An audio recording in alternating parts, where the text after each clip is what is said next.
자, 우리 칼바르트 교회 개요 공부 10번째 모임을 시작하겠습니다. 오늘의 제목이 예수 그리스도입니다. 사도신경에 대한 해명입니다. 전체가 다 그렇습니다. 사도신경만 우리가 잘 알아도 기독교의 전체 뼈대를 안다, 이렇게 말할 수 있습니다. 오늘 우리가 보게 될 이 10장에 나온 예수 그리스도, 앞으로 이제 그게 예수 그리스도에 대한 것이 몇 번 더 나가게 될 텐데, 몇 번 정도가 아니라 제일 중요해서 제일 많아요. 여러분들 사도신경을 암송할 때 느끼셨겠지만, 하나님 창조자, 전능하신 하나님에 대해서 앞에 간단하게 이야기를 하고, 간단하지만 거기에 많은 내용이 들어 있습니다. 구약 성경과 기독교의 그 세계 이해가 어떠냐 하는 것이 담겨 있는 겁니다. 그러나 이렇게 길이로 보자면 길진 않아요. 하나님 창조에 대한 것 짧고 간단하게 되어 있고, 그리고 뒷부분에 가면 성령에 대한 얘기가 나옵니다. 뭐 교회도 나오고 부활 그 등등 쭉 나오는데, 우리가 영생을 얻는다 그런 말도 나오는데, 그 세 번째 항목으로서 그거는 성령에 대한 겁니다. 그러니까 사도신경은 삼위일체에 대한 얘기예요. 삼위예요. 창조자 하나님, 그리고 뒤에 성령이 나오고 중간에 그리스도가 나옵니다. 그리스도론이라고 합니다. 이게 제일 길고 제일 많아요. 여기 바르트도 그거를 이게 전체가 24 항목이 있는데, 그 그리스도에 대한 것을 11번 다루고 있습니다. 11번에 걸쳐서 이야기합니다. 거의 반수를 그리스도에 해당하고 있습니다. 그걸 이제 그리스도론이라고 합니다. 크리스톨로지라고 합니다. 왜 론자 붙이냐? 그 그리스도에게 어떤 일이 있었으며, 예수 그리스도가 우리 구원의 어떤 자리냐, 그런 것들을 로고스로, 그러니까 논리적으로 해명하는 작업이기 때문에 론자를 붙입니다. 그리스도론이에요. 이제 그리스도론의 이제 시작입니다. 지금부터 시작해서 11번에 걸쳐서 강좌가 이루어집니다. 10번서부터 20번까지예요. 그러니까 11번 그리스도에 대한 이야기를 합니다. 첫 번 부분이라서 그런지 조금 여기서는 바르트가 광범위하게 그리스도라고 하는 말이 뭘 의미하는, 그러니까 그냥 그리스도가 아니죠. 예수 그리스도라고 하는 말이 그리스도교 신앙 안에서 뭘 가리키느냐에 대해서 씁니다. 좀 광범위하게 얘기하기 때문에 조금 탁 붙지 않는 그런 설명으로 들릴 수 있습니다. 집에서 한번 읽어보신 분들이 계시겠죠. 저도 읽었는데 조금 쉽지 않았습니다. 다른 것보다 조금 그래요. 근데 요 10번만 지나면 조금 괜찮습니다. 1번서부터는 그리스도를 얘기한다고 하더라도 10번하고는 조금 더 다르게 좀 더 구체적으로 이야기하는 부분이 있습니다. 그러나 바르트의 이 글이 아무리 구체적으로 얘기한다고 하더라도 그렇게 예수 믿으면 복 받는다든지 몇 가지 이론 이런 걸 하는 게 아니라서 이게 좀 따라하기 쉽지는 않게 나옵니다. 일단 요게 고비예요. 바르트의 그리스도론을 우리가 따라갈 때 요 10장이 고비라고 생각하시고, 그리고 같이 한번 저와 손잡고 넘어가도록 하겠습니다. 보십시오. 일단 그 요약문을 보십시오. 이렇습니다. 그리스도교적 믿음의 대상은 그냥 믿음의 대상이 아니라 그리스도적인 믿음의 대상이에요. 세상에는 다른 믿음도 있으니까요. 자본주의 체제에서는 그 믿음의 대상은 돈이에요. 아니면 조상, 아니면 자식, 이런 것들이 믿음의 대상입니다. 근데 여기서는 그리스도교적인 믿음의 대상이에요. 그리스도. 예. 그리스도교적 믿음의 대상은 그 중심에서 예수 그리스도라는 행동의 말씀입니다. 행동의 말씀입니다. 예수 그리스도라는 행동. 이 행동이라는 말을 붙이니까 말이 어색하죠. 그냥 그리스도의 말씀이다 이렇게 하면 될 텐데 행동이라고 붙였어요. 행동보다도 조금 더 이렇게 분위기에 맞는 용어라고 한다면 행위라고 하는 게 나을 것 같습니다. 행동하면 저거 우리가 뭐 밥 먹는다, 어디 차 타고 간다 이런 거를 좀 가리키지 않습니까? 우리나라 말로요. 예, 행위라고 하는 거는 어떤 정체 자리에 있는 게 아니라 움직임을 가리켜요. 통치, 이렇게 동적인 그런 정적인 게 아니라 동적이라고 하는 의미에서 예수 그리스도라는 행동이라는 말을 붙였습니다. 이 행동이 독일어로 어떤 건지는 제가 잘 모르겠습니다. 이 책 원서가 있다면 제가 확인해 볼 텐데 그렇게 없어요. 이 번역으로만 보는데 행동이 그냥 우리가 뭐 움직인다, 우리 손짓 발짓 한다 그런 차원이 아니라 그런 거가 완전히 아니라고 할 수 없지만 어떤 정적인 거하고 반대되는 개념. 그러니까 그리스도라고 하는 것이 하나의 사건이라고 하는 차원에서 이렇게 표현한 겁니다. 예. 예, 사건이라는 말도 좀 기억해 두세요. 사건. 하나의 정보나 이런 데를 머물러 있는 게 아니라 어떤 거 불러일으키는 힘에 의해서 되는 일련의 어떤 움직임들 이런 걸 이제 사건이라고 하죠. 예수 그리스도라는 행동의 말씀입니다. 우리의 믿음의 대상은 막연하게 하나님이 아니라 예수 그리스도라고 하는 하나님의 구원 사건의 말씀이다 이렇게 하시면 되겠네요. 하나님께서는 예수 그리스도 안에서 영원 전에 우리를 위해 인간이 되기를 원하셨으며 시간 안에서 우리를 위해 인간이 되셨으며 그리고 영원히 우리를 위해 인간이시며 앞으로도 그러하실 것이다. 여기에 세 가지 시제가 담겨 있어요. 과거, 현재, 미래입니다. 영원 전, 과거예요. 이건 태초라고도 할 수 있습니다. 예수 그리스도 안에서 하나님은 영원 전에 과거에 아주 시초에 우리를 위해 인간이 되기를 원하셨으며 그걸 어떻게 알아? 이렇게 생각할 수 있어요. 그건 기독교인들만 그렇게 생각할 뿐이지 도대체 하나님께서 영원 전에 우주가 생긴 게 130억 년이라고 대충 잡는다면 그때 이미 인간이 되기를 원하셨다고 하는 게 이게 도대체 말이 될까? 그래 생각할 수 있습니다. 이거는 그렇게 계산해서 나오는 게 아닙니다. 그런 어떤 증명의 문제도 아니고요. 물리나 생물학적인 차원에서 이렇게 증명해낼 수 있는 게 아니라 시각이에요. 그런 통찰을 얻은 거예요. 그러니까 예수 그리스도에게서 일어난 사건을 보니 그건 이미 영원 전부터 있었던 하나님의 인간 되심이다. 이렇게 본 거죠. 그래서 요한복음에 보면 이제 그런 이야기가 많이 나옵니다. 태초에 말씀이 계시니라 하는 것부터 시작해서 말씀이 육신이 되었다. 이런 표현들이 초기독교서부터 예수 그리스도를 아주 특별한 존재로 이해한 거예요. 이거 아주 특별하다고 하는 거. 이거를 여러분들이 생각하셔야 됩니다.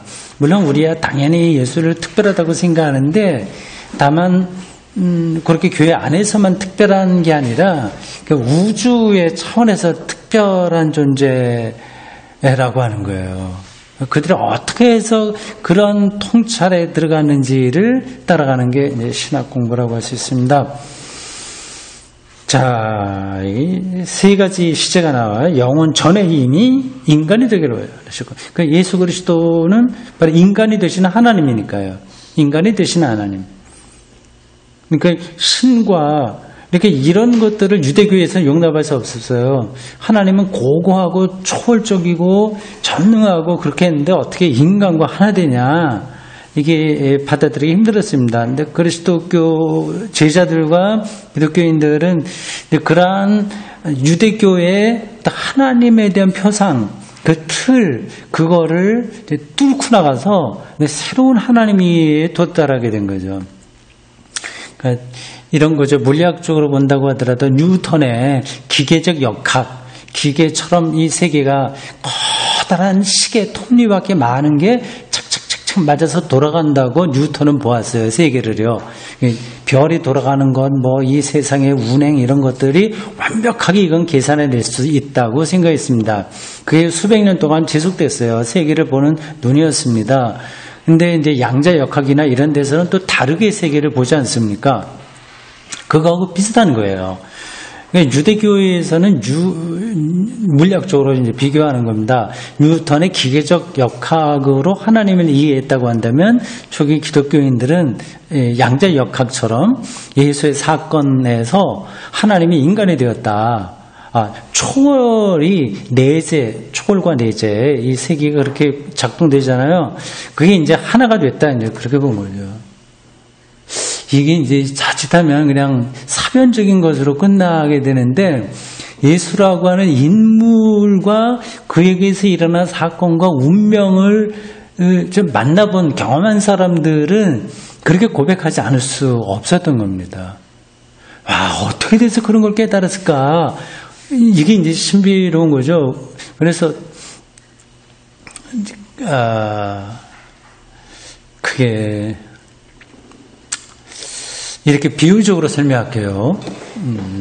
이게 기독교 신앙에서 핵심입니다. 어떻게 그리스도 사건을 뚫어보냐. 이게 하나님의 인간 되심이냐라고 그런 말은 많이 들어보셨잖아요. 그렇죠? 말씀이 육신이 된다고 하는 것은 하나님이 인간이 됐다고 하는 건데 잘 안 들어오죠. 그게요. 그런 게. 이제 그거는 이제, 그러니까 뉴턴의 기계적인 역학으로만 세계를 보는 사람들에게는 하이젠베르크나 뭐 호크하임인가? 몰라. 정확하게요. 그 물리학자들 사람들이 말하는 그 양자역학이 눈에 안 들어오는 거예요. 그러나 이게 맞는 얘기거든요. 그렇다고 해서 뉴턴의 이게 다 틀린 건 아닌 거예요. 그러니까 유대교가 얘기하는 하나님의 초월성이 틀린 게 아니에요. 그러나 그들이 다 미처 보지 못한 하나님의 인간 되심을 초기 기독교인들은 예수에게서 발견한 거죠. 이제 비유적으로 설명하면 이게 어떤 사람은 보이고 어떤 사람은 안 보냐, 이게 정말 실제로 일어났냐 아니냐, 이제 그런 거를 이제 설명하려고 비유를 들은 겁니다. 대구 샘터교회가 나름대로 기독교 전통에 굳건하게 서 있으면서 역사 전향적이고 기독교 영성을 담아내려고 노력을 많이 하고 있어요. 근데 이거를 작은 운동으로 지금 여기 시작하고 있습니다. 내년에 이제 15년 되나요? 15주년 되겠네요. 내년 6월에 되면. 근데 이게 다른 사람 다 알려진 게 아니잖아요. 뭐 이런 게 있다고 하는 걸 소문을 들어도 관심이 없을 수도 있고요. 그걸 오해할 수도 있고요. 그 대다수는 이제 모르고요. 몰라도 이러한 교회의 교회다움을 추구하려고 하는 노력이 있는 건 분명하지 않습니까? 예수 그리스도 사건이 그와 같다고 하는 거죠. 다른 사람들은 예수 그리스도를 모르죠. 그리고 들었다고 하더라도 풍문으로 짚고 지나가고요. 깊숙이 들어오지 않으면 하나님이 인간이 되신 존재가 바로 예수라고 하는 거가 이게 말이 안 되니까 잘 받아들여지기 힘든 겁니다. 그러나 예수를 만났던 사람들, 예수를 경험했던 사람들에게는 이게 명확한 거예요.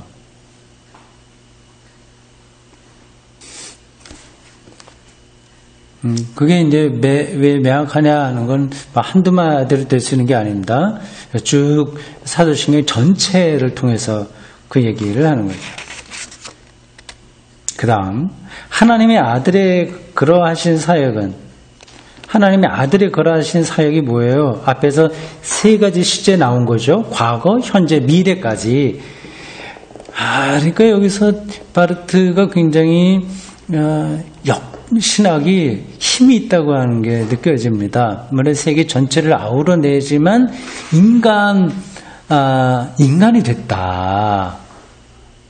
그러니까 하나님이 인간이 됐다고 하는 말은 이제 유대교에서는 앞에서 말씀드린 대로 용납할 수 없는 거고요. 여기에는 아주 대단한 능력이 있는 겁니다.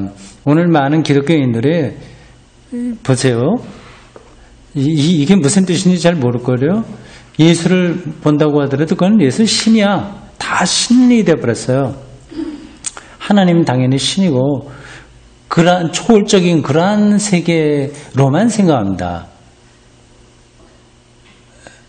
근데 바르트는 과거에도 이미 그렇게 하셨고 인간이 되실 생각을 하셨고 그리고 시간 안에서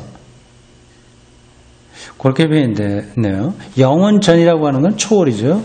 또 시간 안에서 요거는 이제 이전에 이제 예수의 나왔던 그 시절을 가리킵니다. 이 역사 안에 들어왔다고 하는 거예요. 그리고 영원히 그거는 또 미래, 영원한 미래, 종말까지 이른 미래, 이 세 차원에서 다 인간이 되셨다고 하는 겁니다. 인간의 중요성을 여기서 역설하고 있는 거죠. 이게 예수가 참된 신이며 참된 인간이라고 하는 요 일종의 신비적인 그분의 정체성을 이해하는 게 요거 그리스도론에서의 핵심입니다. 근데 그런 거는 우리가 확인할 수 있는 게 아니라 그런 건 없죠. 어떻게 신이면서 동시에 인간이에요. 근데 초기독교는 그걸 붙들었어요. 그러니까 이제 사람들이 한쪽으로 오해할 수도 있고 예수를 그냥 신으로만 생각할 수 있고 아니면 인간으로만 생각할 수 있고 이 두 가지가 고유하게 살아있으면서도 혼합되지 않고 그리고 하나가 됐다고 하는 예수라고 하는 인격체 안에서 신과 인간이 하나가 됐다고 하는 사실을 말은 들어서 알 수 있지만 실질적으로 이렇게 느끼기가 쉽지는 않습니다.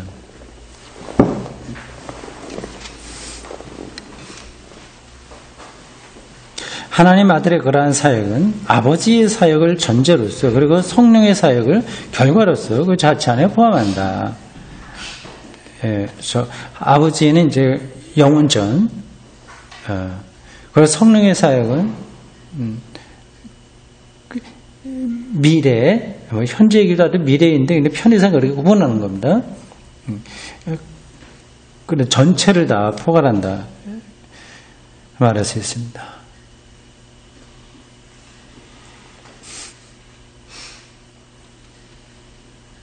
자, 다음 우리는 이 단원에서 그리스도교적 사도신경의 기독교 사도신경이죠. 기독교의 사도들의 믿음의 내용이죠. 이것의 거대한 중심으로 진입한다. 그 중심이 이미 본문에서 특별히 상세하게 서술되는 거죠. 아주 뚜렷하다. 이것은 다만 전체의 외적 중심에 그치지 않는다. 그리스도에 대한 이야기가 사도신경에 많이 나오지만 그건 겉으로 보는 외적인 거고 그것을 끝나지 않는다. 이미 우리 강의의 도입부에서 믿음에 관해서 말했을 때도 그리고 첫 부분에서 전능하고 하늘과 땅의 창조주이신 아버지 하나님에 관해서 말했을 때도 우리는 이 중심을 계속해서 지지하지 않을 수 없었다. 만약 우리가 지속적으로 그 지시를 선취하고 그걸 가리키고 있잖아요. 그것을 이제 붙들어내고 그래서 둘째 조항으로부터 첫째 조항을 설명하지 않는다면 둘째 조항은 뭐죠? 그리스도에 대한 얘기죠. 첫째 조항은요. 하나님에 대한 얘기죠. 그러니까 그리스도의 근거에서 창조를 설명하지 않는다면 첫 조항을 제대로 우리가 알 수는 없다 하는 거죠. 왜 그러냐 하면 세계 지금 우리가 살고 있는 창조된 세계잖아요. 근데 이거를 어떻게 그리스도 안에서 해명되지 않으면 그걸 다 해석할 수 없다, 창조를 해석할 수 없다고 하는 게 좀 이상하지 않습니까? 세상에 있는데 이게 지금 다 모든 학문들이 그걸 설명하려고 하는데 그 뭐 설명할 수 없냐? 그렇게 생각이 듭니다. 여러분, 이런 데서는 이제 동양의 사상이 좀 도움이 되긴 해요.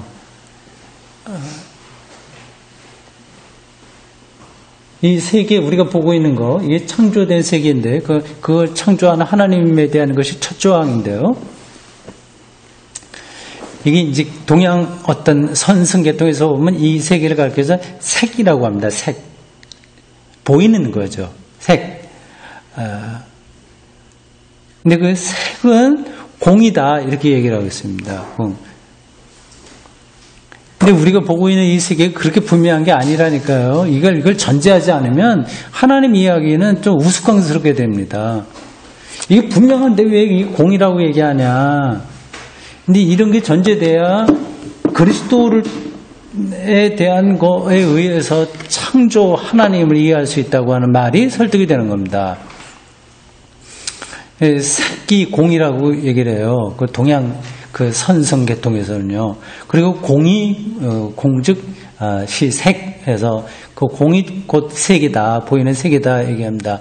그 보이는 것과 보이지 않는 것이 그렇게 명확하게 구분되는 게 아니죠. 그 동양 사상에 의하면요.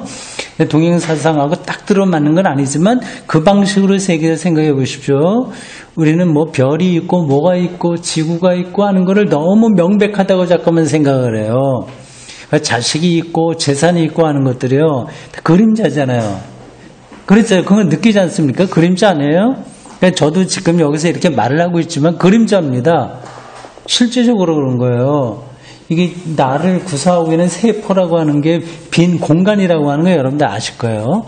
원자가 조금 결합돼서 세포가 되고 세포가 결합돼서 이 몸이 되고 하는데 이게 다 그 미신 물리학에 의하면 빈 공간이에요. 잠시 에너지를 통해서 이런 형태를 임시적으로 형태를 유지하고 있을 뿐입니다.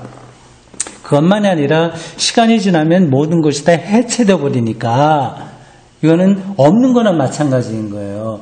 그것만 놓고 본다면 그건 이게 추상적이 되는 거예요. 내가 있다고 하는 것이 이것 자체만 놓고 보면 추상적이 됩니다. 세계 창조가 그렇고요. 기독교에서 이제 그거가 세계가 없다고 하는 말이 아니라 그게 본질이기에 예수 그리스도를 통해서 그게 해명되지 않으면 그건 충분하게 해명되는 게 아니다. 그렇게 얘기를 하죠. 내가 지금 설명을 잘하고 있습니까? 지금 전달이 돼야 좋으면 동의가 되시는지 모르겠습니다. 기독교 신앙이 이렇게 장난이 아니에요. 이 동양에서 말하는 뭐 지금 말한 색즉시공 공즉시세 뭐 이런 것에 의해서 허물어질 만한 그러한 것들이 아닙니다. 창조와 그리스도와 종말에 대한 것은 더 우주론적인 비전에서 나온 거예요. 그게 이제 예수 그리스도라고 하는 퍼스널리티 역사 안에 있었던 그 실존 인물에 근거해서 이게 해명된다고 하는 것을 설명하는 거죠. 근데 왜 그러냐? 이거를 잘 설명하면 이제 위대한 신학자가 되는 겁니다.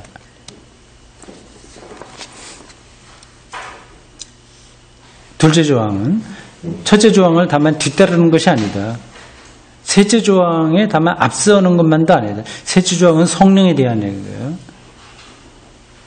저는 이 삼위일체라고 하는 것이 참 멋진 구도예요. 하나님 아버지는 창조자 그분은 초월적인 거예요. 무에서 어떤 것을 창조하셨기 때문에. 그래서 성령은 이 세계의 생명을 가능하게 하는 힘, 에너지입니다. 이것들은 다 초월적인 거예요. 시간을 뛰어넘어요. 근데 예수는 시간을 초월해요? 초월하지 않아요? 초월하지 않습니다. 시간 안에 있어요. 마리아의 몸을 통해서 세상에 태어났고요. 먹지 않으면 배고프고 외롭기도 하고 그런 똑같은 그 시간 안에 들어있는 존재입니다.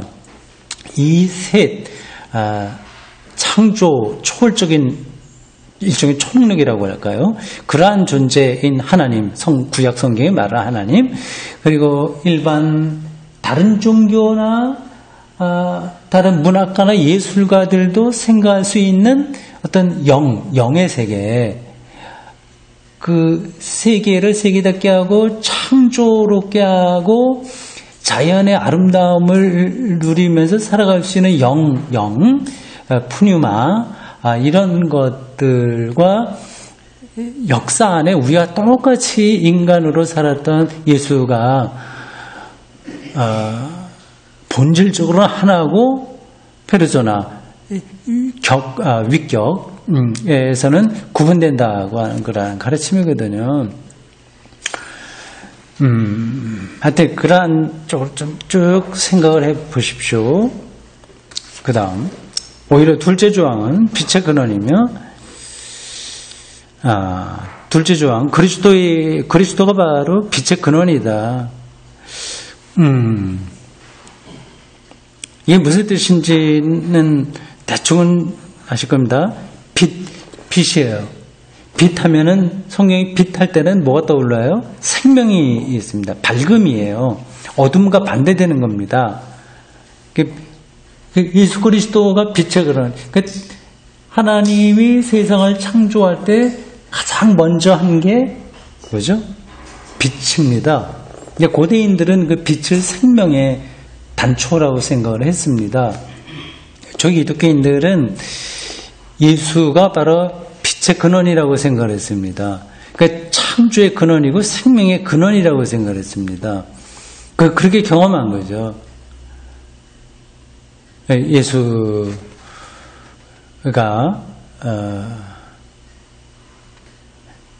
하나님을 저는 새롭게 이해하게 길을 제시했고, 율법으로부터 복음으로의 전환이 되는 계기를 마련했고, 등등등 예수에게 일어난 그런 사건들에 의해서 그제서야 제자들과 초기독교인들은 생명이 뭐냐를 인식하게 된 거예요. 그래서 빛의 근원이라고 얘기하는 겁니다. 이러한 깨달음에서만 이제는 창조가 뭔지, 세계가 뭔지가 이해되는 거죠. 그 전에는 혼란스러웠던 게. 그렇죠. 혼란스럽죠. 세상이요. 사는 거야, 뭐야. 이게 확실한 것 같지만 사실 확실한 건 사실 하나도 없거든요. 굉장히 이 세계는 불확실합니다. 아까 얘기한 대로 이 몸이라고 하는 것도 다 빈 공간이고요. 물리학적으로도 그렇고요. 왜 착한 사람이 그렇게 고난을 당하고 못된 사람들이 잘 되는지, 이런 역사 문제도 그렇고요. 이게 굉장히 혼란스러워요. 우리가 내가 지금 살아있는지 아닌지 그런 것도 확인하지 않고요. 그렇게 확인하지 안 잡히기 때문에 오히려 거기에 집착하는 겁니다. 돈에 집착하는 것도 그걸 통해서 자기를 확인한다고 착각하기 때문에 그런 거예요, 사실은요. 다른 게 아니라, 돈이 좋아서가 아니라, 그게 있으면, 내가 살아있는 것 같네, 라는 느낌을 받는 거죠. 가족에 대한 것도 마찬가지입니다. 자식이나 부모나 이런 친구 관계나 이런 것도 자꾸만 거기 좋은 관계를 맺는 건 필요하대. 그 집착하는 거 있지 않습니까? 근데 거기서 이제 자기가 살아있다고 하는 거를 확인하려고 하는 거죠. 네, 그만큼 이제 우리의 삶 자체가 이게 사실 확실하지 않습니다. 이제 예수 그리스도를 통해서 제자들과 초기 기독교인들은 확실한 걸 붙은 거예요. 생명이 뭐냐, 죄와 죽음으로부터 해방이 뭐냐, 그 열정, 그 뜨거움을 갖고 그들이 이제 공동체를 시작했고, 유대교로부터 엑소더스에서 새로운 종교 공동체를 낳은 겁니다. 그러니까 이게요, 아주 저 사람들하고 마음에 안 들어 난 따로 교회할 거야. 이 차원이 아니에요. 초기적인 사도들이 그렇게 만만한 사람들이 아닙니다. 그냥 뭐 내가 예수님 있었더니 뭐가 좋아지더라 이런 차원이 아니라 자기 운명 전체를 그에게 걸 수밖에 없는 경험을 제자들은 한 거예요. 이제 그게 뭔가 하는 게 이제 복음서하고 사울신에 기록되어 있죠. 많은 경우에 일반 신자들은 그 속내를 모릅니다. 모르고 그냥 종교심으로 교회 생활을 합니다. 일반적인 종교심, 뭐 죽음이 두렵다거나, 뭐 외롭다거나, 아니면 뭐 이렇게 되면 참 그래도 믿지 않는 것보단 낫겠지, 뭔가 위로가 되겠지, 뭐 그런 정도로 합니다. 그건 꼭 나쁘다는 뜻으로 드리는 말씀은 아니고, 뭐 대다수는 그렇게 간다고 하더라도 이제 눈 밝은 사람들은 이제 그걸 뚫고 들어가야 되죠. 그래서 사도들의 원형적인 신앙 경험, 이걸 이제 맛보는 사람은 이제 정말 확실성을 갖고 살게 되는 거죠.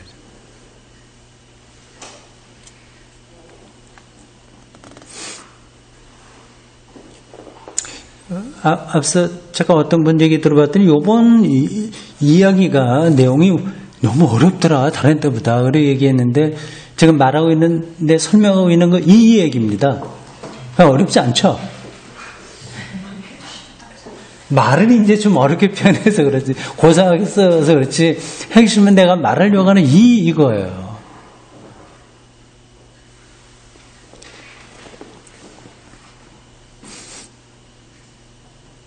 그것으로부터 다른 두 조항이 비로소 조명될 수 있다. 그리스도라고 하는 두 번째 조항에 따라서 첫 번째 조항과 세 번째 성령 조항이 다 조명된다. 빛이 비춰서 알게 된다고 하는 겁니다. 세 번째 성령, 영, 생명의 영, 그것도 리얼리티로 요즘 많이 얘기하는 리얼리티로 현실성으로 경험되게 되는 거예요. 다음 사실은 또한 역사적으로도 확인될 수 있다. 그리스도교 사도신경은 지금보다 짧은 아마도 대단히 짧은 원문 형식으로부터 생성되었는데 아주 간단한 데서부터 좀 이제 추가된 건데 이것은 오늘 우리가 제2조항이라고 고백하는 것만 포함됐다. 처음의 신앙 고백은 2조항뿐이었어요. 사도신경의 근원적 형태는 겨우 다음 세 단어로 구성되어 있다. 예수 그리스도는 주님이시다. 이게 원형이에요. 그 독일어로 쓰여 있습니다. 헤어 예수스 크리스투스. 여기는 동사가 생략됐습니다. 비동사가 생략됐습니다. 헤어 이건 주님이고 예수스 이거는 예수고 크리스투스 그리스도라고 하는 겁니다. 주 예수 그리스도 이게 핵심이죠. 후대에 여기에 첫째 조항과 셋째 조항이 추가되었다. 이러한 역사적 과정인 자의적인 것이 아니었다. 이게 그게 필요해서 잠깐만 끄집어 드러내는 게 아니라고 하는 겁니다. 둘째 조항이 역사적으로 전체의 원천이라고 하는 사실은 내용적으로도 중요한 의미를 갖는다. 그리스도인은 그리스도께 믿음을 고백하는 사람이다. 그리스도교적 사도신경은 주님, 주 그리스도에 대한 신앙 고백이다.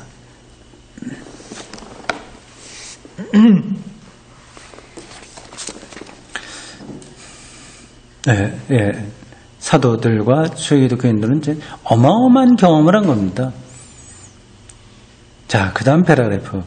그리스도교 사도신경의 이러한 중심으로부터 우리가 아버지 하나님과 성령 하나님에 대해서 진술하는 것은 보충적 진술로 이해되어야 된다. 핵심은 그리스도죠. 만일 그리스도교 신학자가 창조주 하나님의 신학을 추상적으로 직접적으로 전개하려고 한다면 이 말은 무슨 말이냐면 그리스도 없이 그냥 자연의 위대함, 아름다움, 하나님의 창조의 능력 이런 것만 이야기하면 그게 추상적인 거고 직접적으로 전개하는 건데 그때 그는 높으신 하나님을 아무리 큰 경외심으로 사고하고 진술한다고 하더라도 언제나 오류에 빠지게 될 것이다. 예, 이런 점에서는 바르트는 약간 극단적이에요. 자연신학을 그 자체로서는 용납하지 않고 그리스도론적인 바탕으로만 받아들입니다. 약간 극단적이에요. 그래서 그 현대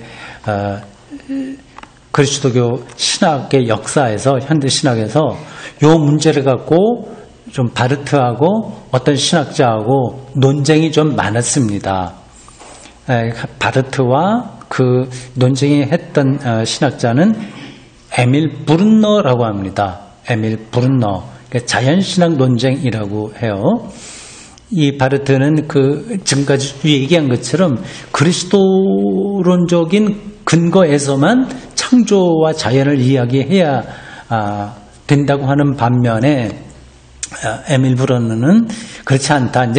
이제 바르트가 왜 그렇게 보냐면 세계는 부패했다고 하는 전적인 타락했다. 그렇게 보기 때문에 그렇습니다. 근데 브룬너는 세상 그렇게 타락한 거 아니야.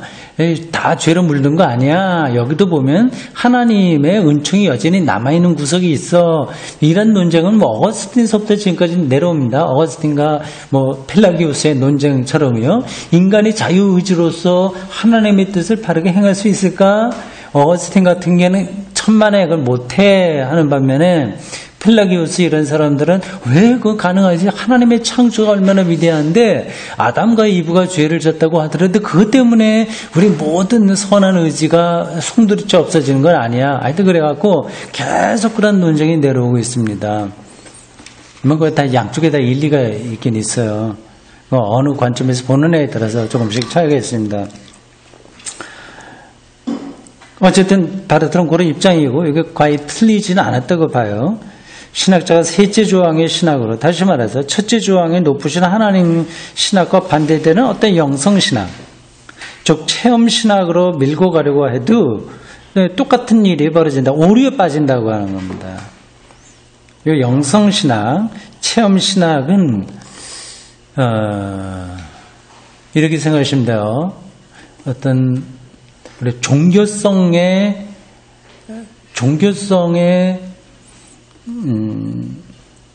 근거한 신학이라고 할 수 있습니다. 그 뒤에 나오겠습니다만 슐라이어 마허라고 하는 사람이 기독교 신앙의 본질을 가리켜 말하기를 아주 유명한 명제인데 절대 의존의 감정이라고 했습니다. 절대 의존의 감정. 이것도 많이 일리가 있는 이야기예요. 근데 바르트에 의하면 이런 식으로 하면 결국은 또 기독교 신앙의 총체가 왜곡된다. 이렇게 보는 거죠. 비판하는 겁니다. 근데 이 신학자들의 이런 논쟁 가운데서는 100% 틀리고 100% 맞는 거는 없어요. 약간씩 그런 차이를 두고 있습니다. 그러니까 어떤 신학자가 논쟁한다고 할 때 그들이 다 100% 서로 틀려서가 아니라 80%나 90%는 같아요.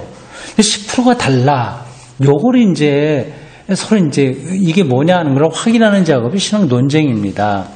이건 종교개혁자들에게서도 마찬가지였어요. 그러니까 종교개혁자들의 기본적인 생각은 다 방향이 같지 않습니까? 그러나 부분적으로 틀리는 게 있어요. 그러니까 마틴 루터와 쯔빙글리 사이에서 두 분 다 유명한 신학자인데 종교개혁자인데 다른 건 다 동의한다고 하더라도 성만찬 입장에서 좀 차이가 났어요. 그걸로 막 격렬하게 논쟁을 하다가 갈라서고 좀 그랬습니다. 면주 같은 사람들은 더 과격하게 나가버리고 말았고요. 그리고 루터와 그래도 가장 가까이서 신학운동을 한 사람이라고 한다면 다음 토요일 우리 제 강의 때 좀 약간 좀 설명을 하겠습니다만 그 사람은 멜랑히톤이라고 합니다.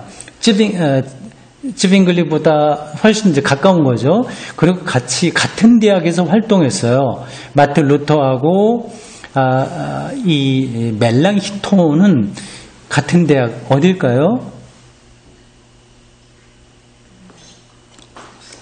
제가 여러 번 얘기했죠. 설교 시간에도 얘기했죠. 중요한 이제 비텐베르크예요.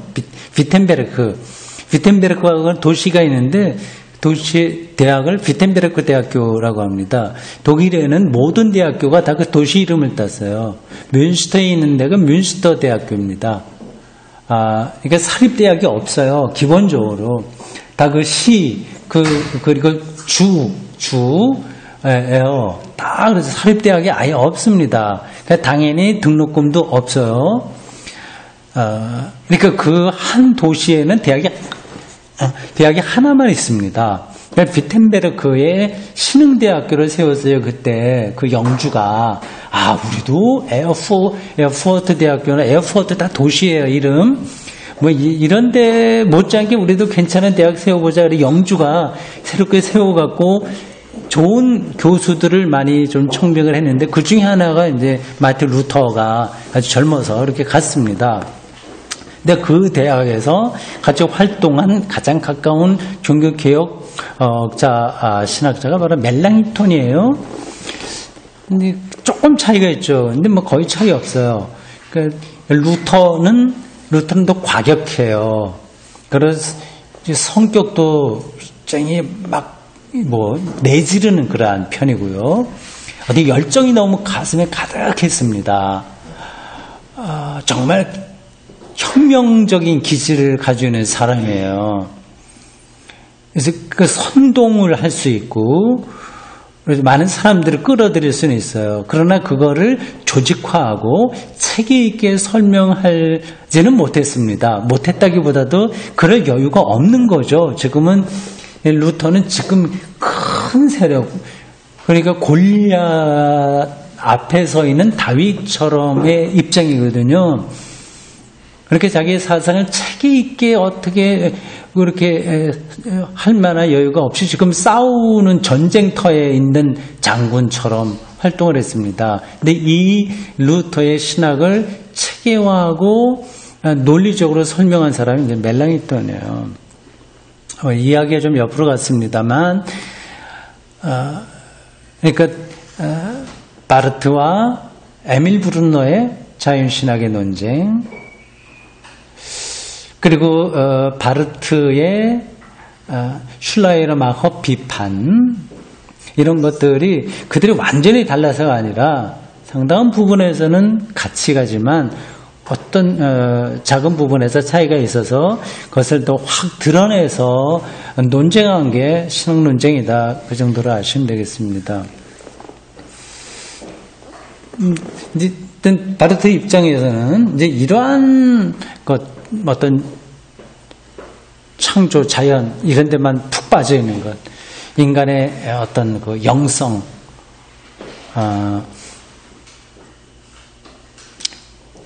어떤 그러한 것들, 감정, 종교적 감정, 아니면 윤리와 도덕성 이런데 그게 무의미하다고 하는 것이 아니라 거기면 그거를 따로 그거가 핵심인 것처럼 말하면 결국 그리스도교 신학은 왜곡된다는 겁니다. 거기서 말한 이 세 가지에서 어떤 관계인지 아시겠죠? 높으신 하나님을 아무리 경외심 있게 외친다고 하는 것은 삼위일체에서 창조신학을 얘기하는 거예요. 그리고 어떤 종교성과 영성 여기에 기울어지는 것은 성령론적인 거예요. 그러니까 보통 우리나라에서 오순절파 이런 거 있지 않습니까? 이런 데가 이제 그런 이 성령론적인 데에 치우쳐 있는 거죠. 근데 그렇게 되면 왜곡된다. 근거는 그리스도다. 이런 거예요. 그래서 바르트 신학의 특징을 가리켜서 그리스도 센트리시즘 이렇게 얘기합니다. 그리스도 센터, 중심이라는 거예요. 그리스도 중심 신학 이렇게 합니다. 여러분들 어디 가서 혹시 그런 얘기 하실 때 그런 바르트의 신학의 특징이 여러 가지 있는데 그리스도 센트리시즘이다, 그리스도 중심주의다 그렇게 하면 아마 정확하게 여러분들 말할 겁니다. 그것만이 아니라 말씀 신학이고요, 말씀 실증주의고요, 신정통주의라고도 부르고요. 신정통주의는 종교개혁자들의 신학을 이론화한 걸 정통주의라고 합니다. 그 17세기에 많이 일어났습니다. 근데 그거는 결국은 종교개혁자들의 개혁적인 에너지가 순화돼 버려서 이론으로 다시 돼 버렸어요. 그래서 그걸 다시 종교개혁자들로 돌아가자고 하는 것이 신정통주의입니다. 자, 그 다음 속도를 좀 내야 되겠네요. 오늘 아무래도 이거는 다 못 보겠습니다. 시간 되는 데까지 좀 정리하도록 하겠어요. 그 다음 보십시오. 현대신학은 17세기, 18세기에 어떤 발전들에 의해 예비되면서 일면적인 삼조항의 신학이 되어버렸다. 성령론적인 신학이 되어버렸다. 열광주의로 떨어질 수도 있고요. 감정에 치우치는 것이죠. 현대신학이 신학이란 오직 성령과 함께 감행될 수 있을 뿐이라고 믿었을 때 그 신학은 제3조항이 다만 제2조항의 주석일 뿐이며 우리 주님이신 예수 그리스도께서 우리에게 무엇을 의미하는가를 설명할 뿐이라는 사실을 생각하지 못한 거다. 이게 이제 정치 이런 데까지도 연관됩니다. 바르트가 활동할 때가 이제 그 독일의 제3제국 시대와 나치즘이거든요. 그러니까 이 나치즘의 그 이데올로기를 이 신학적으로 이렇게 바탕하는 것이 성령론적인 입장일 수 있는 거예요. 이제 이들은 어떤 우리의 영혼이 뜨거워지고 새로운 사상과 이데올로기를 제시하는 것. 이게 이제 신학에서 올바른 거다. 이런 쪽으로 가는 것들이 연결돼서 결국은 히틀러의 나치즘 이런 것까지 옹호하게 되는 결과를 빚은 거죠. 독일 교회가 그런 것들을 행해서 결국은 그리스도 중심 신학이 훼손되고 성령론적인 대로 일방적으로 이렇게 나감으로써 왜곡됐다. 그 얘기입니다. 우리 주님이신 예수 그리스도께서 우리에게 무엇을 의미하는가를 설명할 뿐이라 사실을 생각 못한 거다. 하나님 그리고 인간을 말할 때 우리는 그 양자의 관계를 언제나 또다시 놀라면서 지시할 수밖에 없고 예수님의 두 가지 성격이요. 그것도 필연적으로 다만 가장 심각한 오류 가능성 안에서 지시할 수밖에 없지만 그러나 거대한 관계가 그리스도교적 의미에서 뜻하는 것은 예수 그리스도로부터 다시 말해 오직 그분으로부터만 볼 수 있고 이해될 수 있다. 우리가 하나님 그리고 인간을 말할 때 의미하는 것은 오직 우리가 예수 그리스도를 신앙 고백할 때 정확하게 설명될 수 있다. 여러분들 이게 이해가 되시겠죠? 무슨 뜻인지요? 하나님이 누구냐? 이건 세계 전체의 거를 결정하는 존재가 누구냐? 철학자들도 계속 그걸 얘기하잖아요. 그리고 도대체 인간이 뭐냐? 인간의 삶이 어떻게 완성되냐? 하는 것들은 그 자체로만 갖고는 안 되고 그리스도를 신앙 고백할 때 이게 설명된다는 거죠. 저는 여기에 동의합니다. 한편으로 피조물과 현존재의 현실성 그리고 다른 한편으로 교회, 구원, 하나님 사이의 관계가 뜻하는 바는 우리의 현존재의 어떤 일반적인 진리나 혹은 종교 사이의 현실성으로부터는 결코 읽혀질 수 없고 오직 우리는 예수 그리스도와의 관계로부터만 그것을 배울 수 있다. 진리가 어떻고 인간 현상학이 어떻고 철학과 인문학과 그런 것들을 우리가 참고할 필요는 있지만 그런 방식으로 인간이 이해되는 게 아니다. 예수 그리스도와의 관계에서만 가능하다. 이렇게 얘기하고 있습니다. 이것이 자칫하면 독선적으로 혹은 독단적으로 들릴 텐데 바르트가 그렇게 그걸 독선과 독단으로 얘기하는 게 아니라고 하는 거 여러분들이 이미 짐작하실 겁니다. 예수의 삶, 운명, 십자가, 그의 가르침, 그의 선포, 거기에 하나님의 창조 때까지 거슬러 올라갈 수 있는 그 생명의 힘들 이런 것들을 바로 알 때 인간이 뭐냐, 하나님이 누구냐, 인간의 삶은 어떻게 완성되냐, 뭐 그런 거를 알 수 있다고 하는 거죠. 그래서 이렇습니다.